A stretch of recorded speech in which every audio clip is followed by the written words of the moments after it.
Gaano na nga ba kagaling ang anak ni Justin Brownlee na si Justin Brownlee Jr., future NBA player at future greatest import ng Pinas? Si Justin Brownlee Jr., anak ng kilalang Gilas Pilipinas at Barangay Ginebra import na si Justin Brownlee, ay unti-unting ipinapakilala sa basketball world bilang potensyal na future star. Bata pa lamang siya ngunit makikita na ang natural na hilig niya sa laro lalo na't lumaki siya sa piling ng isang basketball legend. Sa mga videos na lumalabas, sinasabing may magandang shooting form at ball handling na rin siya sa murang edad.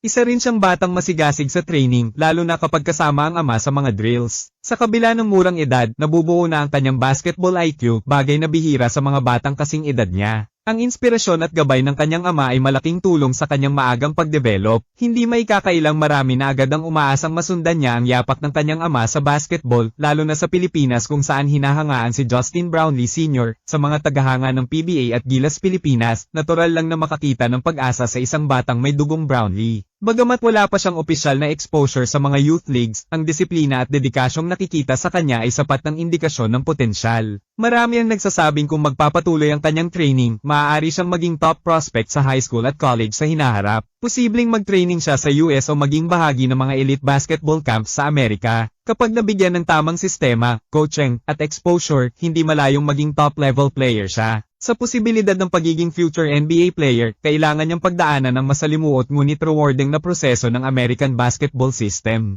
Kabilang dito ang pagsali sa middle school at high school basketball teams, tapos makakuha ng scholarship sa isang NCAA Division I school. Mahalaga ring magkaroon siya ng solidong stats at presence sa mga scouting events tulad ng AAU at pang-Amerikanong national camps. Dahil anak siya ng isang respected basketball player, maaaring makakuha siya ng access at connections na makakatulong sa kanyang exposure. Ngunit kahit may pangalan siya, ang pag-angat ay kailangang manggaling sa sariling sipag, performance, at consistency. Kung lahat ng ito ay makamit niya, posibleng mapasama siya sa NBA draft balang araw. Bukod sa NBA, may posibilidad din siyang maging future greatest import ng Pilipinas kung sakaling piliin niyang maglaro sa PBA gaya ng ama niya. Sa kasaysayan ng liga, bihira ang import na tinuring na parang lokal at si Justin Brownlee Sr. ang isa sa pinakatangi. Kung si Junior ay magiging naturalized Filipino citizen din at mamahalin ang bansa gaya ng ama niya, lalong tataas ang respeto ng mga Pilipino sa kanya. Isipin mo na lang, anak ng GOAT import na patuloy ang legacy sa pamamagitan ng anak. Kung pagsasamahin ng American training at Filipino pride, tiyak na magiging lethal combination ito sa PBA o Gilas. Posibleng magkaroon ng Brownlee dynasty sa Philippine basketball. Para magtagumpay, malaking papel din ang gagampanan ng kanyang karakter at mindset. Ang disiplina, humility, at work ethic ay kailangang kasabay ng physical training para mas maging solid ang kanyang future. Kapag napanatili niya ang ganyang ugali, malaki ang tsansang mapansin siya sa mga prestihiyosong basketball programs. Bukod pa rito, malaking tulong din ang suporta ng kanyang ama na tiyak na alam kung paano i-handle ang pressure at expectations.